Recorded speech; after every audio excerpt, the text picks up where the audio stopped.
Right folks, nobody on yet, but obviously you might be watching this when it's not live. So I'm just out and about. It's Saturday morning. I've been and changed the car battery for my daughter. Popped to Halford's for some engine oil. I used to work at Halford's, you know. Used to be a manager there back in, I'm going to show my age now, but it was back in the early 90s. And I used to work so I worked in the Clough Road branch 772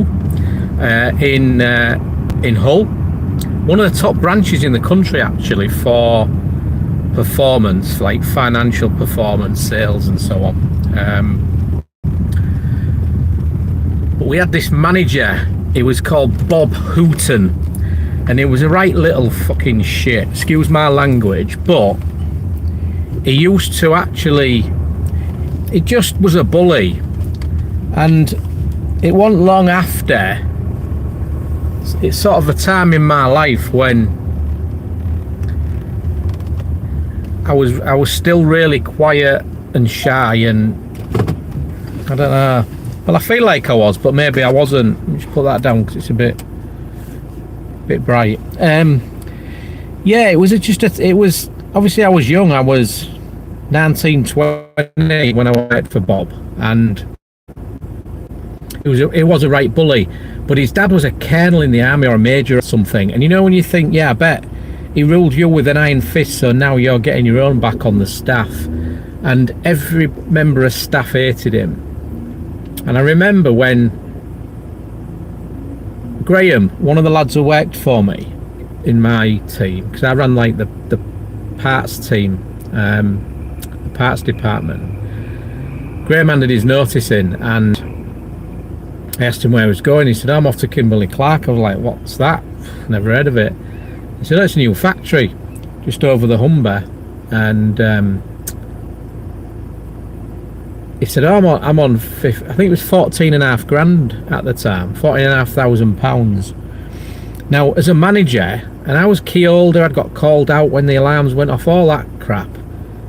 And I was on 8.5 grand, full-time job. So I was like, Christ, he's going to be on way more than me. Let me turn my engine off. So I applied, and it was a real long process, and they reckon they took the top 2 or 3% in the area, and I got in, and I think it was something like 5 stages, and I got the job and started and went to America for 2 months, which was fantastic. Now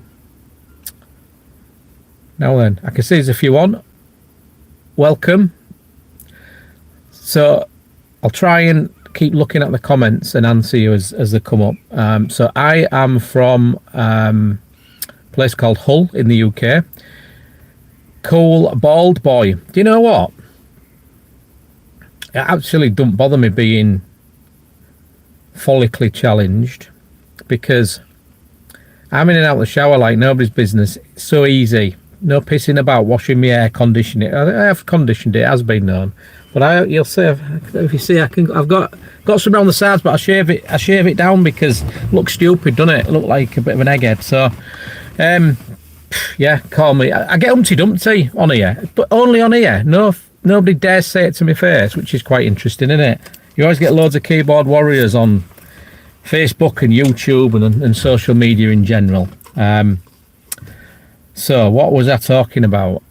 I was talking about when I used to work at Halford's, because that was it, because I've just been to Halford's for some oil. And I only go because it's the easiest place to go. It's just, you know where it is. You know, it's always they're going to have it in, and you know what it. So it was like 30 quid or something for a 5 litre thing of oil.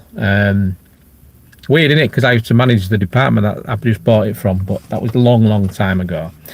So, why did I come on, and what was the title? So hopefully you might have seen the title, and the title for this live was a YouTube update. So I started this, I set the channel up, this YouTube channel up 2 or 3 years ago. And I put 2 or 3 videos on, and that was it really. I didn't bother with it. And it was only a week before Christmas last year, 2024. So about just over a little over 2 months, when I thought, you know what? It'd be a good idea to restart the channel. And there's a couple of reasons for that. I've talked about them in the past, but if this is your first time or you haven't watched the videos where I've talked about them, the 2 reasons are: one, it gives me something to do, another pastime. Harry Hill, yeah, well done. Just comment on the comments. So yeah, it gives me another pastime, because I nearly retired a couple of years ago, and after about 10 days I got bored.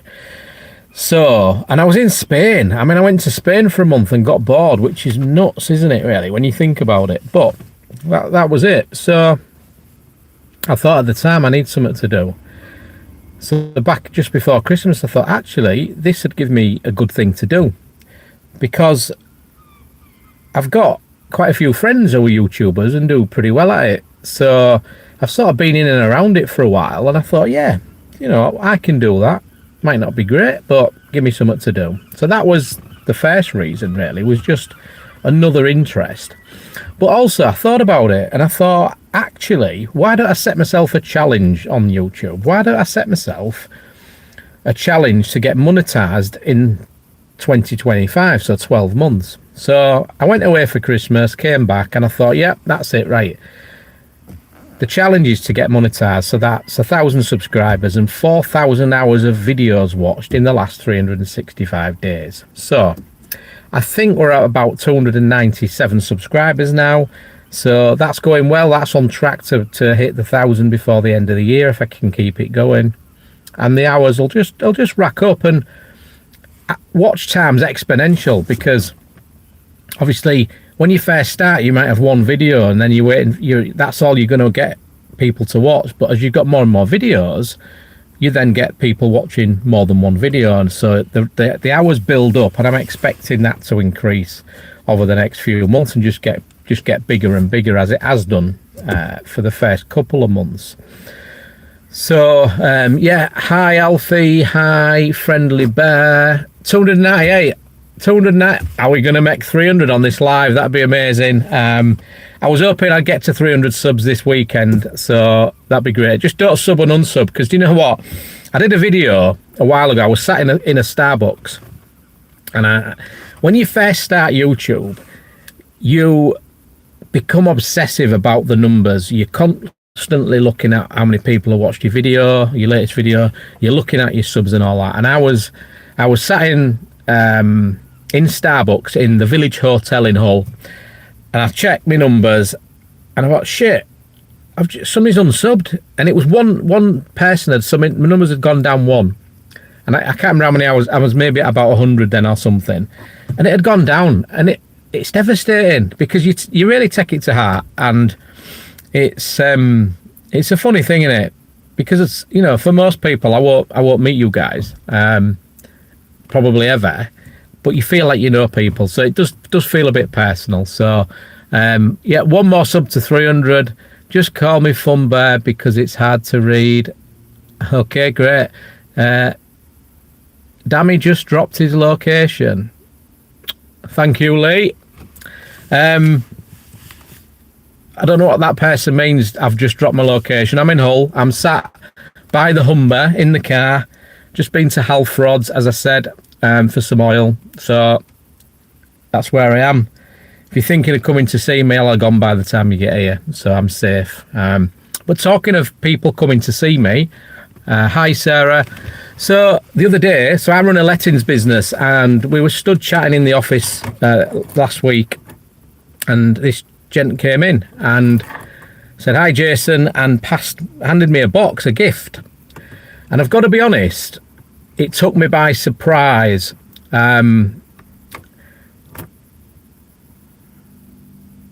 Carlos won't be coming to Hull.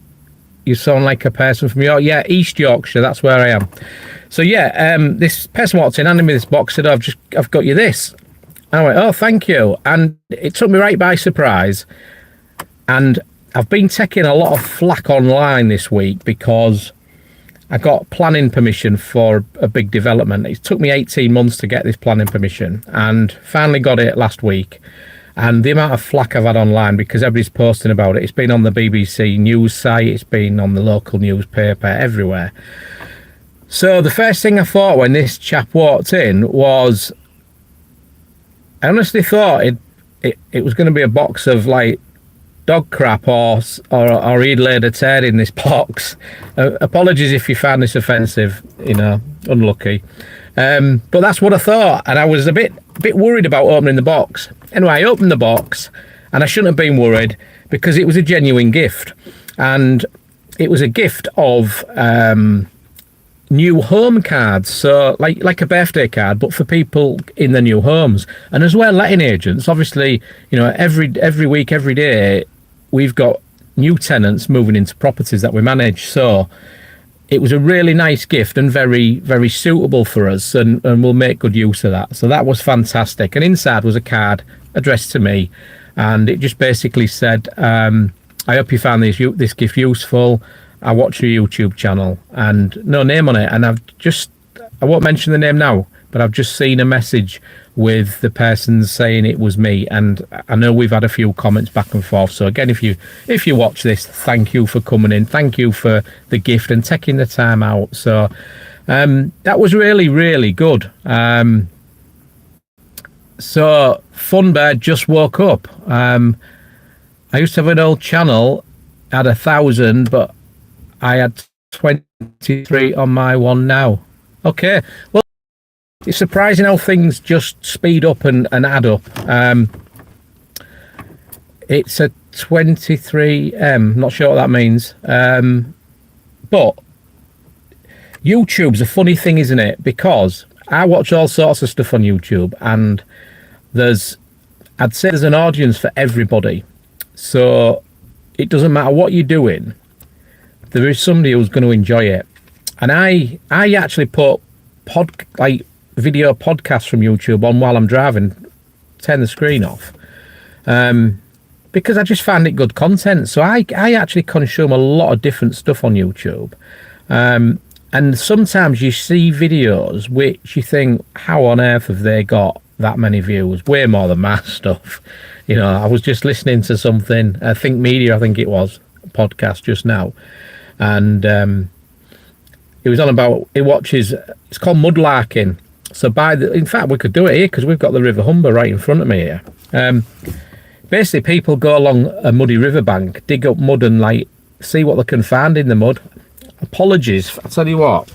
Apologies for the screen. It's gone. The sun's come out and the phone's adjusting. I don't know if I can change it at all. See if I can. Does that make it? No, it's not making any difference, is it?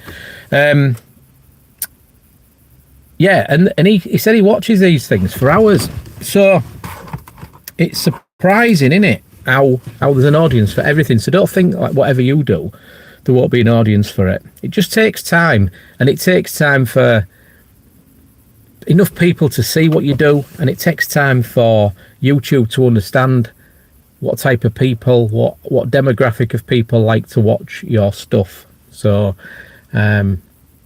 I would encourage anybody to do it. I tell you what, though, it is a bit weird. It is a bit nerve-wracking, especially if you're like vlogging, YouTubing, or recording or whatever when you're walking about. And I've done it a couple of times, and I found it real embarrassing. Embarrassing is the word. It takes some balls, really, doesn't it? Some courage, because it's weird. I don't know why, because we shouldn't really care what other people think, but we do. So what's the biggest things I've learned on YouTube since I started? Because that was really what I wanted to sort of talk about today.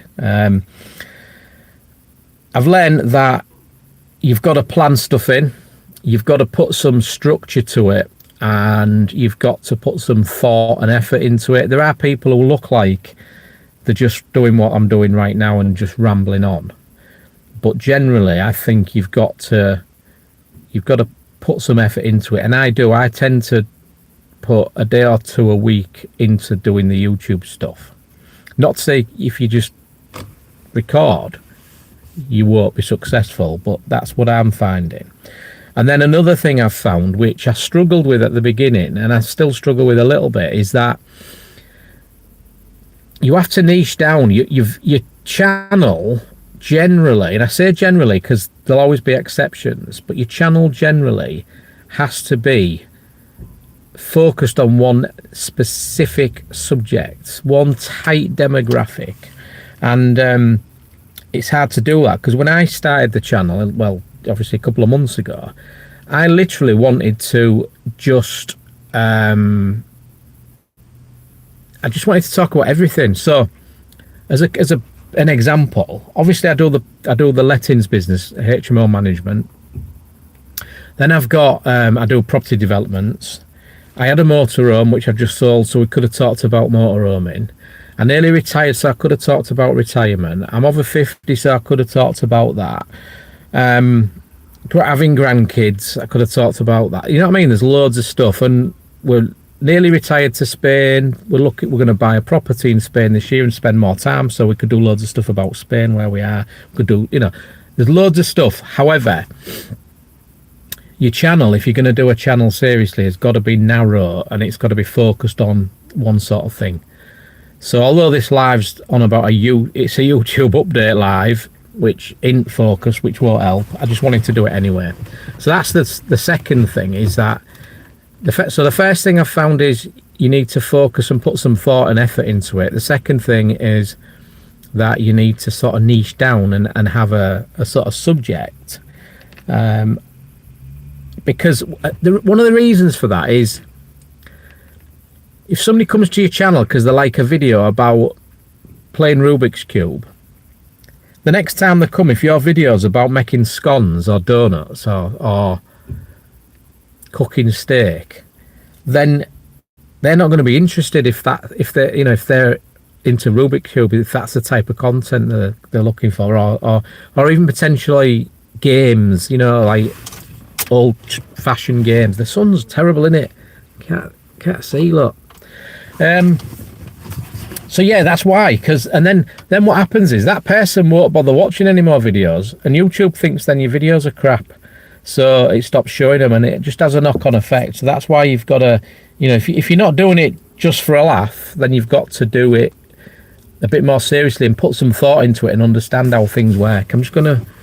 So, hi, I got a question. Do you know what I hate the most? I hate when we, small creators, do as much effort into our videos and we only get 700 and girls only have to smile and get 100,000. I know, believe it or not, I'm pretty sure I don't get views for my looks. Yeah, there is things, there's people out there who do massively well for crap reasons, for rubbish, and all I can say is how long will it be long lived? Are these like, I don't want to talk about anybody, but the girl Hawk Twar girl, Hawk Twar, whatever you could do it, that girl, I ain't seen her for ages, but she became massive, didn't she, for saying one thing or talking about one thing on TikTok or whatever it was. Now, you've got to be a bit clever to then make that last. It can be a great launch pad, but then sometimes it doesn't last. There's on YouTube, there's a girl called Dodash. She blew up, didn't she, a few months ago, and then it all went a bit Pete Tong, it all went a bit tits up, and I think she got demonetized. So that is the thing with YouTube. Nothing lasts forever. So yeah, there are people who get views for aesthetics, for the looks, for what they do. There's a lot of like little flashy stuff out there just to get views, and especially shorts and that. So I guess if it works for them, it works for them, doesn't it? I've got no chance. So the stuff I do is more to help people and educate people without having an ulterior motive, because a lot of people in the property industry are out there to fleece people, con them, or just to sell them mentorship and crap like that. So that's not why I'm doing it. I'm doing YouTube to hopefully get monetized. That's the target for this year, and then that'll just give me a bit of pocket money, a bit of spending money for when I semi-retire. That's the idea. So that was the two reasons. God, I've yapped on, haven't I? That was the two reasons that I talked about why I started the YouTube channel.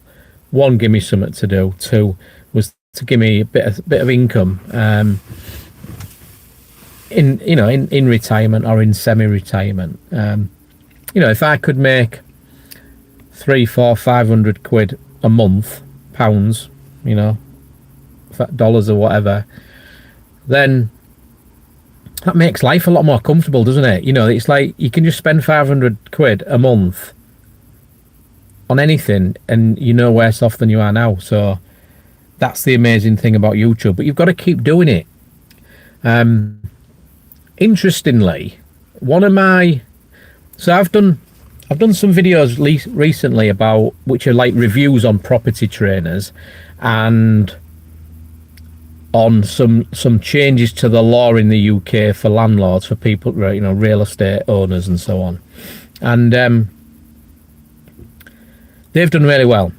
But other than that, one of my best videos was like a pretty crap one, in my opinion. And it's one of the ones I did 3 years ago when I started the channel. And it's got, I don't know, I ain't looked for a bit, but it's in a couple, I think it's a couple of thousand views or something, which is fantastic, isn't it? I'm just about 300 subscribers as of today, and yeah, it's had a couple of thousand views. I've got videos out there that have done 2,000, 3,000, 3,500 views. So that's absolutely amazing. But you've got to maintain it, haven't you? You just got to keep going, and it's not easy. I started my YouTube channel for entertainment and for a laugh. Yeah, absolutely. And what better than to entertain people, have a laugh, and earn some cash from it as well. I'm not earning cash from it yet. That's the challenge. But do you know what? If you can get to that stage, why not? And then the other thing to think about, I think, is don't rely on it. Like I've said, haven't I? Bloody sun's coming out again. Don't rely on it, because it can disappear. You can get demonetized just like that if YouTube decide you've done something they don't like. Copyright strikes are another one that can mess you up. I think you can have 3 and then they shut your channel down. I haven't had any copyright strikes, but I have had 2 or 3 instances where, and I didn't know what it was. I didn't know what caused it, but I got a copyright warning on my videos. And it was because I use CapCut to edit my videos. And in CapCut, you've got music and stuff you can add to your videos. So I'd added music, some light background music. And it flagged it up as copyright. It did say it wasn't a copyright strike. It just basically, it was sort of a warning, I guess, saying this belongs to somebody else. But I've paid for CapCut. It's in CapCut. I thought I could have used it, but you can't. So just a warning. So what I have to do now, or what I do, because I don't really want to pay for Epidemic Sound or anything like that, but I use the YouTube Studio music, which is a bit, I ain't found anything really good, to be honest, yet. But I had that in when I upload the video. No, I don't. Sorry, I go on Studio. I found what I want to use. I download it and add it in CapCut. That's what I do, because then I can alter the volume and that. So that's what I'm doing at the minute. But I am tempted to go for something like Epidemic Sound. Any of you guys watching, do you pay for any subscriptions for music? There is another one I saw which allows you to use like chart music, like current music. It just gives you the rights to reuse it. But it looked a bit expensive, if I'm honest. And I've I've spent a bit already. I've set up a little studio because I didn't just want to do this where I'm sat in the car. So I've got an old office that I didn't use. So I've set, and it's away from our main office, so it's quiet. So I set that up, and that's where I do film my channels. I got it was my birthday last month, and my daughter bought me an on-air sign, and put a plant in and some coloured lights and all that stuff. So it looks quite good actually. So that's where I record most of my videos now. But sometimes it's just easy to do it while you're out and about when the thought comes to you. So that leads me on to the next question, and that's the other reason I wanted to do this video. Was I'm working with somebody. So I'm working with a YouTube coach, and it's not as grand as it seems. But basically, I use a system called vidIQ, and I pay for one of their coaches. And Diane, my coach, said to me the other day, I did a video which was property related, and when he looked at my channel, it stood out. It was like fucking flashing lights, basically saying this isn't a property related video. And the video was about, it was YouTube related. I was watching a YouTube video by this American lady. It was a blog getting interviewed by Omar. I don't know if you've seen Omar, but I was watching this, and she used to be a pastor, a vicar, a preacher, and then she got into YouTube, and now she's like does multi-millions of dollars a year selling coaching programs on her YouTube channel. And the talk was about,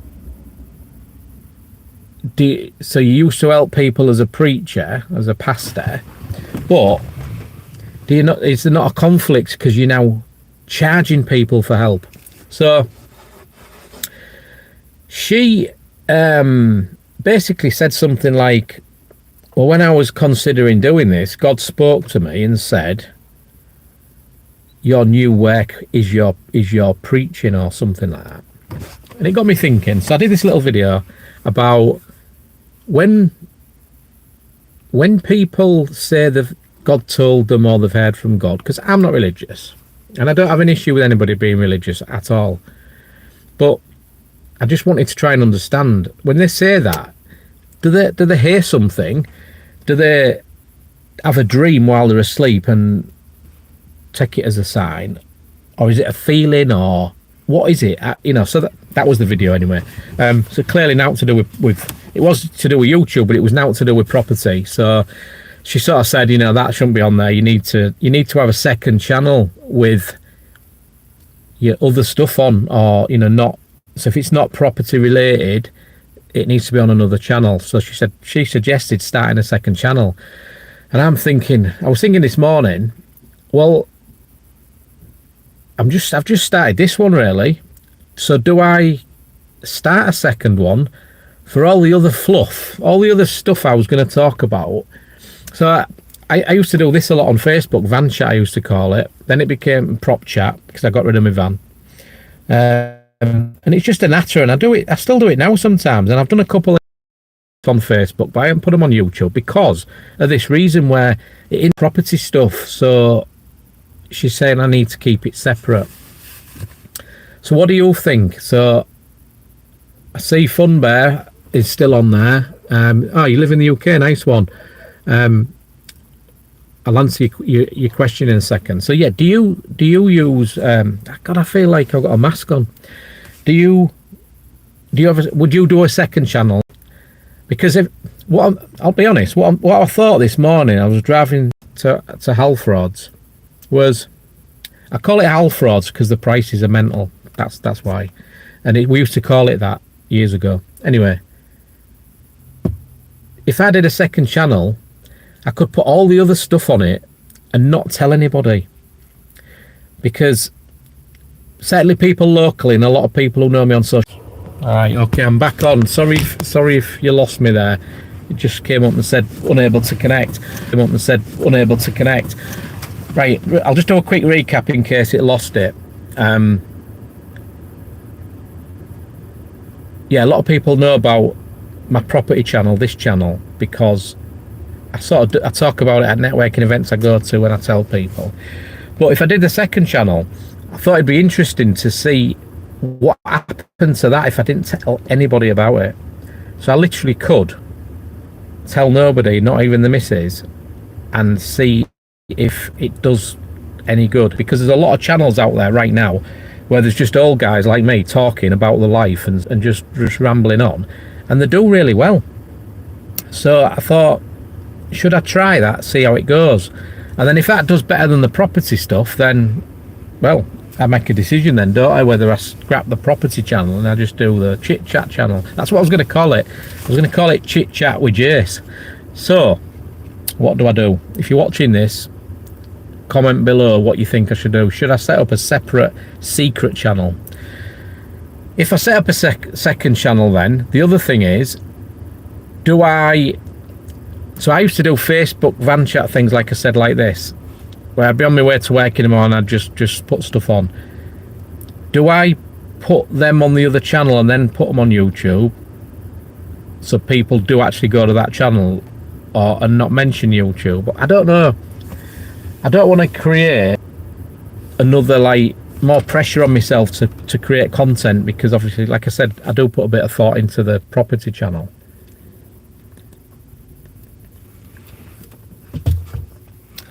So I can see I've been on 32 minutes, and Fun Bear for, is it Fidelity Bear, I think it is. You've done quite a few comments, so thank you for that. You've asked how do you edit your videos? What I do, I did intend on just using my phone, because it's with you all the time, and some of the videos I've done, certainly the outside videos, where not in my car, but I was walking along the riverfront in Hull